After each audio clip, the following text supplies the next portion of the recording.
Masih ada yang belum join, Bu? Salam. Masih ada Bu, Mbak Nilam. Segera saya hubungi Bu ya. Masih kurang berapa? Satu orang aja Bu. Oke. Saya mulai sekarang ya.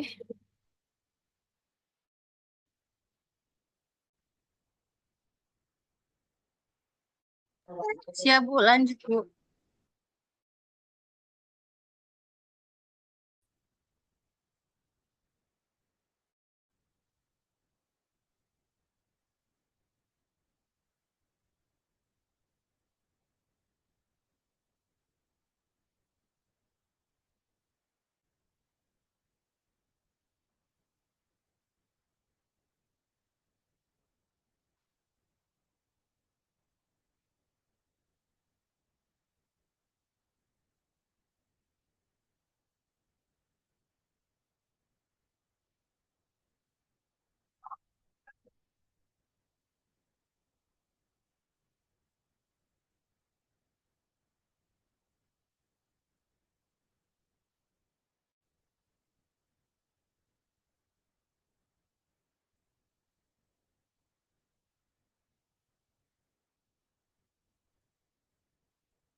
PPT saya sudah nampak di layar Bapak Ibu semuanya. Sudah, Bu. Sudah, Bu.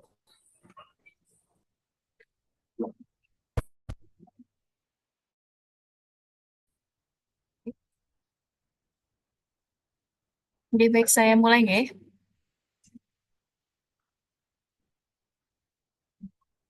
Jadi pembahasan kita pada pagi hari ini nanti kita akan bahas stepwise WHO itu apa, dan nanti juga akan ada di akhir ada penulisan. Oke, baik. Jadi yang pertama, WHO stepwise approach to surveillance itu yang disingkat jadi steps. Nah, jadi stepwise kalau menurut WHO merupakan suatu pendekatan untuk surveillance biasanya digunakan untuk penyakit tidak menular. Merupakan suatu alat surveillance yang dapat dibandingkan secara internasional, terstandarisasi, dan terintegrasi di mana negara-negara dapat mengumpulkan atau menganalisis dan menyebarluaskan informasi inti terkait dengan penyakit tidak menular. Itu menurut WHO. Nah, step sendiri ini merupakan suatu sistem surveillance dan faktor resiko penyakit tidak menular yang dirancang untuk dapat diterapkan di negara-negara yang berpendapatan rendah maupun menengah. Kemudian fokusnya ini memperoleh data inti dalam menetapkan suatu faktor risiko sehingga nanti dapat dilihat beban penyakit utamanya. Jadi intinya itu adalah penetapan faktor risiko apa saja dari suatu penyakit tidak menular. Nah, dari itu nanti bisa dilihat beban penyakit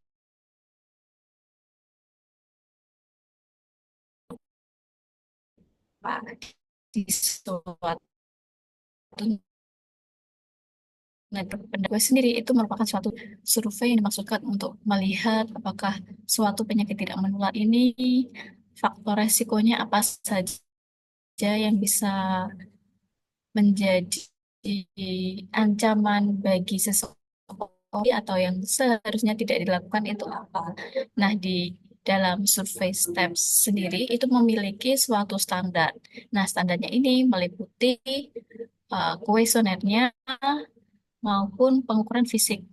Jadi di kuesioner, kalau untuk kuesionernya ini bisa untuk personal dan rumah tangga. Jadi yang diwawancara bukan hanya individu, tetapi juga untuk rumah tangga. Nah, kalau untuk rumah tangga ini mengenai informasi sosiodemografinya, kemudian dari aspek riwayat kesehatan individu yang ada di dalam keluarga yang berkaitan dengan PTM utama, dan juga perilaku beresiko termasuk dalam penggunaan tembakau, konsumsi alkohol, pola makan yang tidak sehat, dan kurang aktivitas fisik. Jadi kalau di stepwise, 4 komponen utama yang dinilai atau dilihat itu biasanya dari perilaku pengguna tembakau, konsumsi alkohol, pola makan yang tidak sehat, dan juga kurangnya aktivitas fisik. Itu untuk kuesionernya. Nah, selain dari kuesioner, juga ada dilakukan pengukuran fisik. Nah, pengukuran fisik ini tujuannya untuk menilai suatu kelebihan, contohnya berat badan, kemudian menjadi obesitas, serta juga ada pengukuran peningkatan tekanan darah dan pengambilan sampel darah dan urin untuk mengukur peningkatan kadar glukosa darah, kolesterol, lipid densitas tinggi, serta natrium dan kreatinin. Ini yang biasanya dilakukan untuk pengukuran fisik yang dilakukan. Nah, skopnya apa? Atau bagaimana skop yang bisa kita gambarkan? Jadi untuk cakupannya, pertanyaan atau protokoler survei itu terstandarisasi yang memungkinkan semua negara ini uh, bisa atau untuk memantau dikembangkan informasi. Kemudian untuk hasil survei itu juga memungkinkan perbandingan antar negara yang membantu dalam proses identifikasi praktek maupun adanya menginformasi bagaimana perkembangan kebijakan atau program yang ditargetkan. Kemudian untuk cakupan yang luas dari alat STEPS, ini bisa membantu dalam meningkatkan pencegahan dari faktor risiko PTM. Jadi tadi yang di survei atau kuesionernya terkait kebiasaan, kemudian nantinya juga akan dilakukan suatu pemeriksaan sederhana. Nah, fungsinya untuk melihat faktor risiko dari PTM-nya itu apa yang ada di negara tersebut atau di wilayah survei. Kemudian juga ada manajemen perawatan kesehatan serta pemantauan dan pengawasan.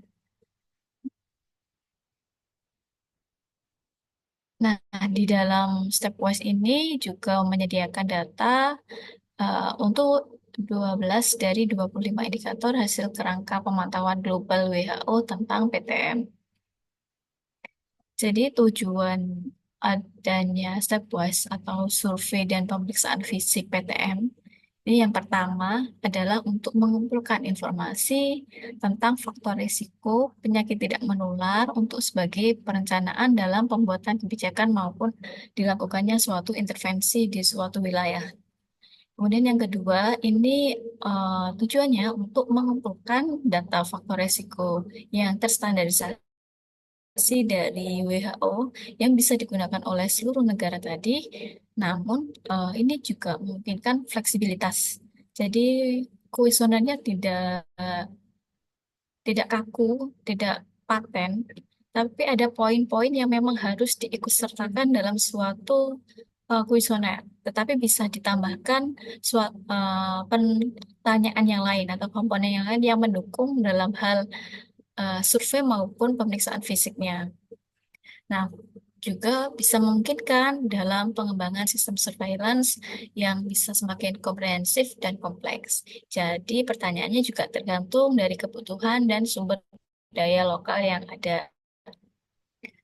Dan yang ketiga, tujuannya yaitu menyediakan dan memberi masukan untuk negara-negara yang memiliki pendapatan rendah dan menengah untuk memulai survei penyakit tidak menular. Jadi, karena surveinya ini tidak memerlukan biaya yang cukup mahal.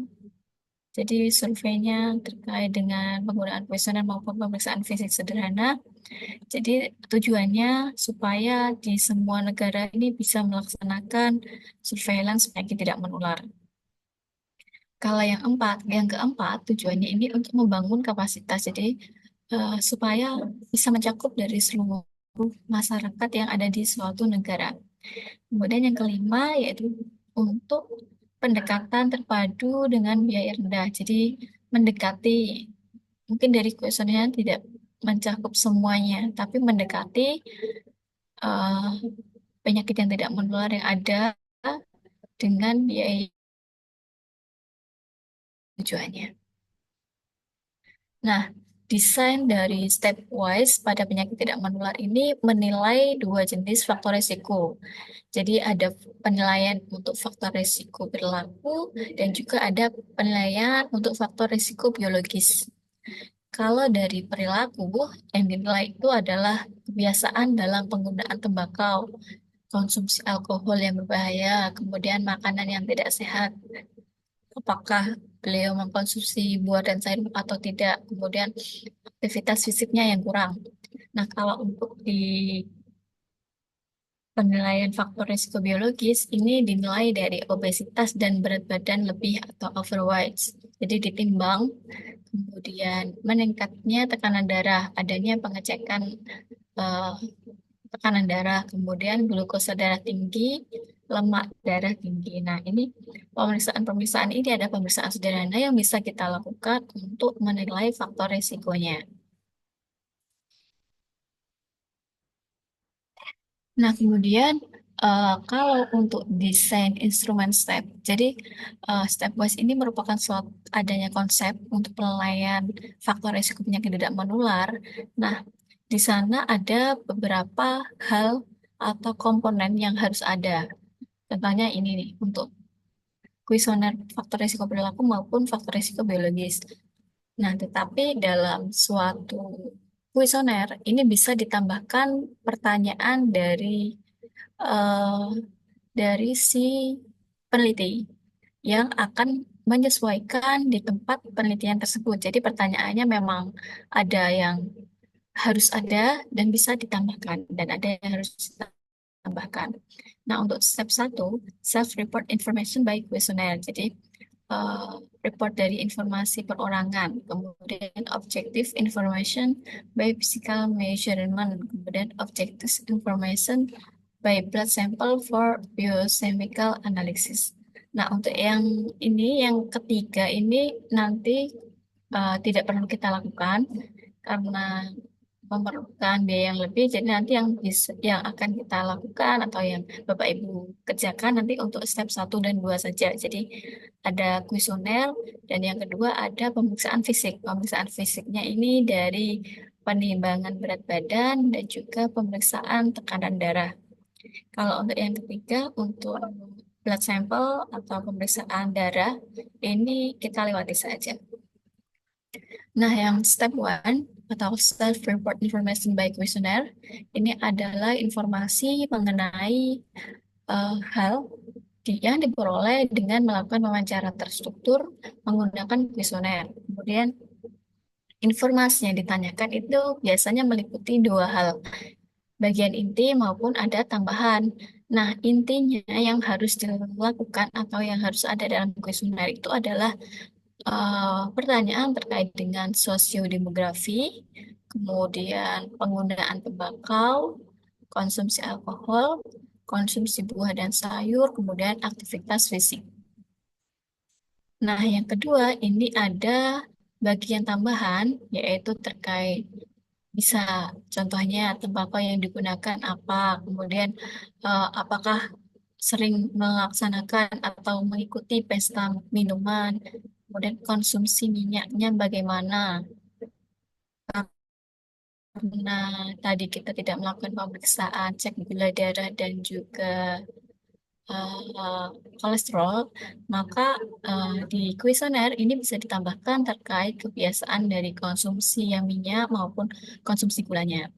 Nah, ini untuk kemudian riwayat tekanan darah tinggi maupun riwayat diabetes. Jadi, ini juga bisa ditambahkan di kuesionernya supaya kita tahu riwayat dari seseorang ini bagaimana. Nah, kalau dari sosiodemografi, informasi yang bisa digali atau yang ditanyakan itu terkait biasanya jenis kelamin, kemudian tanggal lahirnya. Tanggal lahir ini untuk menentukan umur dari si responden. Kemudian tahun yang dihabiskan selama sekolah. Ini bisa. Kemudian kalau dari penggunaan tembakau, pertanyaan yang bisa ditanyakan Ini terkait apakah saat ini Anda menghisap rokok atau menggunakan produk tembakau lainnya. Jadi sekarang kan eh, tidak hanya rokok, tapi juga ada apa itu namanya Bapak Ibu, eh, pot. Kemudian yang kedua, apakah saat ini Anda juga menghisap rokok atau menggunakan produk tembakau lainnya setiap hari? Tidak ada tambahan. Apakah penggunaannya itu setiap hari atau tidak? Kemudian mulai merokok. Kemudian apakah Anda mengingat kira-kira berapa lama sudah merokok? Dan juga jenis dan jumlah batang rokok yang dihisap setiap harinya. Ini yang bisa ditanyakan terkait dengan penggunaan tembakau. Kemudian kalau konsumsi alkohol yang bisa ditanyakan itu adalah apakah Anda pernah mengkonsumsi alkohol seperti bir, anggur, tua, atau lainnya. Kemudian dalam 12 bulan terakhir ini apakah pernah mengkonsumsi minuman beralkohol? Kemudian dalam 30 hari terakhir apakah pernah mengkonsumsi alkohol? Nah, ini yang ditanyakan 12 bulan maupun 30 hari ini untuk melihat frekuensi dalam konsumsi alkoholnya. Kemudian yang keempat ada konsumsi buah dan sayur. Nah, yang bisa ditanyakan itu adalah berapa hari Anda makan buah dalam 1 minggu. Kemudian berapa banyak porsi buah yang Anda makan dalam 1 hari. Kemudian berapa hari Anda makan sayur dalam 1 minggu dan juga berapa banyak porsi sayuran yang Anda makan dalam 1 hari. Nah, selanjutnya yang kuesioner terakhir ini ada aktivitas fisik. Jadi di dalam aktivitas fisik ini pertanyaan yang bisa ditanyakan yaitu dalam seminggu berapa hari Anda melakukan kegiatan dengan intensitas berat sebagai bagian dari pekerjaan. Jadi apakah ada pekerjaan yang berat, kemudian berapa banyak waktu yang dihabiskan setiap hari untuk melakukan kegiatan dengan intensitas berat badan Anda pada saat bekerja. Kemudian dalam seminggu berapa hari melakukan kegiatan dengan intensitas sedang. Kemudian berapa banyak waktu yang bisa dihabiskan dalam setiap harinya untuk melakukan kegiatan dengan intensitas sedang pada saat Anda bekerja. Nah, ini bagian tambahan atau yang bisa ditambahkan dalam kuesioner utama tadi. Yang bisa ditambahkan kalau terkait dengan tembakau tanpa asap, ini apakah bisa ditambahkan pertanyaan sekitar ini, tembakau yang dipakai untuk berhenti rokok pada umur berapa, berhenti merokoknya, kemudian penggunaan produk tembakau tanpa asap seperti sirih maupun tembakau kunyah ataupun juga ada sekarang menggunakan elektrik. Kalaupun pesta minumannya bisa ditanyakan apakah pernah mengikuti dan juga seberapa sering melaksanakan pestanya, kemudian perkiraan jumlah konsumsi alkoholnya. Kemudian kalau konsumsi minyak itu adalah porsi jumlah konsumsi minyak dalam sehari. Jadi bagaimana konsumsi minyaknya sehari-hari. Kemudian riwayat tekanan darah tinggi. Jadi apakah pernah melakukan pengukuran tekanan darah oleh dokter maupun tenaga medis. Kemudian ketika pemeriksaan tekanan darah itu apakah diberitahu tinggi atau rendahnya. Kemudian dalam 2 minggu terakhir, apakah konsumsi obat-obatan tekanan darah ini telah diresepkan oleh dokter atau tenaga medis? Kemudian, apakah Anda rutin minum jamu atau obat tradisional untuk menurunkan tekanan darah tinggi? Kalau untuk tambahan dari riwayat diabetes, itu yang bisa ditanyakan biasanya apakah pernah melakukan pengukuran gula oleh dokter atau tenaga medis? Kemudian apakah Anda diberitahu bahwa gula darah atau Anda tinggi atau hipertensi dalam 12 bulan terakhir? Kemudian hampir sama pertanyaannya dari tekanan darah maupun riwayat diabetes. Nah, untuk step yang kedua, jadi yang pertama tadi terkait dengan kuesioner. Kalau yang kedua ini ada objective information by physical measurement. Jadi yang ditanyakan di sini adalah terkait dengan informasi mengenai hal yang diperoleh dengan melakukan pengukuran fisik pada seseorang. Nah, pengukurannya ini meliputi dua bagian. Kalau bagian intinya adalah eh, tinggi badan, kemudian berat badan, lingkar pinggang, kemudian tekanan darah. Kalau bagian tambahan biasanya ada pengukuran lingkar pinggul, kemudian denyut jantung. Kemudian yang ketiga ini adalah objective information by blood sample for biochemical analysis. Jadi yang ketiga adalah informasi mengenai hal yang akan diperoleh dengan melakukan pengukuran terkait dengan biokimia. Jadi pengukuran darahnya.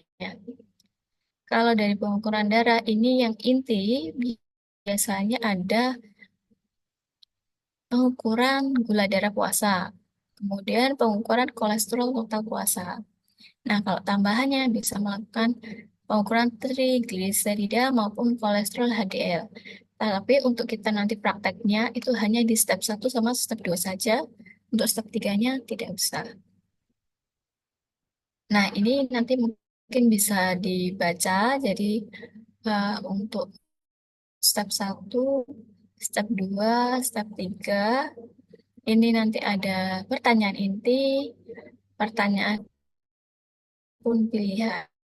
Pilihan ini yang akan dilaksanakan apa?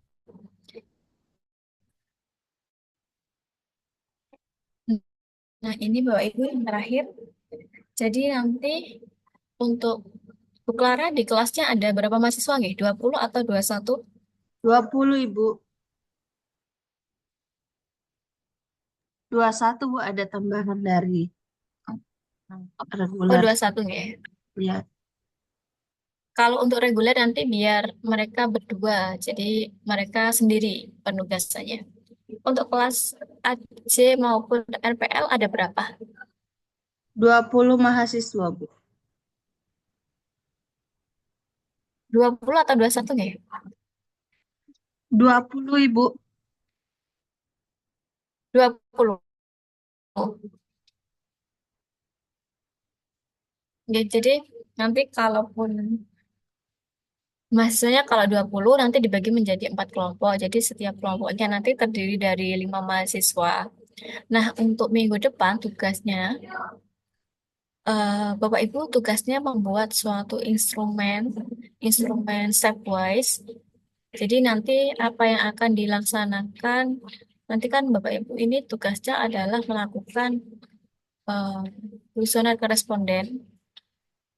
Nah, sebelum itu tugasnya untuk minggu ini membuat instrumen dulu. Jadi instrumen kuesionernya. Di instrumennya ada di Subvoice, ya, ada di PPT saya. Contohnya, ini ada inti maupun tambahan. Jadi yang tambahan nanti bisa ditambahkan sesuai dengan uh, tempat atau sesuai dengan respondennya bagaimana. Nah, instrumennya ini khusus untuk step 1 maupun 2. Tiganya tidak perlu. Kemudian, nah, presentasi di pertemuan selanjutnya ini ada presentasi dari instrumen stepwise. Nanti semua kelompok presentasi. Kemudian untuk jumlah responden ini minimal 20 responden minimal ya.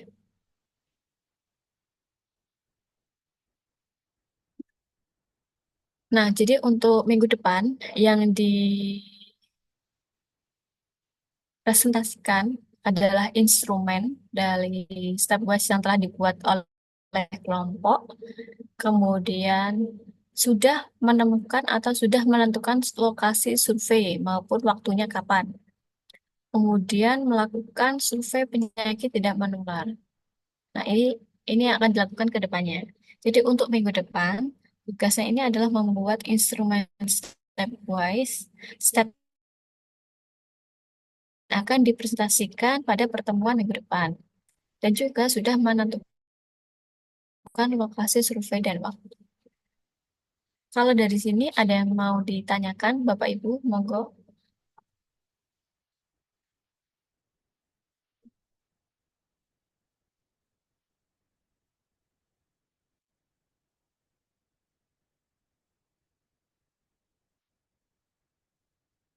Clara, mungkin ada yang mau ditanyakan.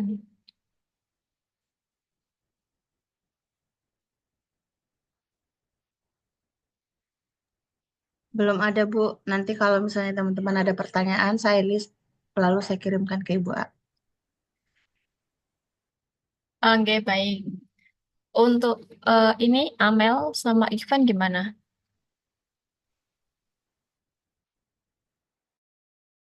Jadi saya benar Ibu. Untuk ikan belum masuk Ibu. Sudah jelas, Mel? Sudah Ibu. Oke, baik. Jadi karena memang hari ini ada kegiatan di kampus, kegiatan Prodikesmas, jadi untuk pertemuannya saya akhiri sekarang ya, Bapak Ibu. Iya, Bu. Bu izin Ibu, yang Ivan Kalau ini bukan ini nggak ada ada. nggak Oke, join, Bu. sinan Bu. Hanya dari Mbak Amel yang join, Bu, dari reguler, Bu. Mbak Mas Ivan belum ada, Bu, sama sekali. Iya Bu, yang di sini kurang satu yang regulernya. Kalau di kelas Bapak Ibu berarti kurang juga. Kan ini yang masuk Zoom 21, ini dikurangi saya sama Mbak Amel. Berarti kan 19. Di kelasnya Bu Clara ini 21 ya kemarin kayaknya. Dua udah keluar, Bu, satu orang, Bu. Jadi tinggal 20. Tadinya 21, sekarang tinggal 20, Bu, mahasiswanya. Oke, baik. Berarti benar ya, nanti jadi dibagi 4 kelompok. Jadi setiap kelompoknya terdiri dari 5 mahasiswa. Ini nanti minggu depan presentasi semua setiap kelompoknya. Oke, sudah? Kalau sudah tidak ada yang mau ditanyakan lagi, saya akhiri pertemuan pada pagi hari ini. Terima kasih partisipasi dari Bapak Ibu semua. Saya akhiri pertemuan pada pagi hari ini. Assalamualaikum warahmatullahi wabarakatuh. Waalaikumsalam warahmatullahi wabarakatuh. Terima kasih, Bu. Terima kasih, Bu.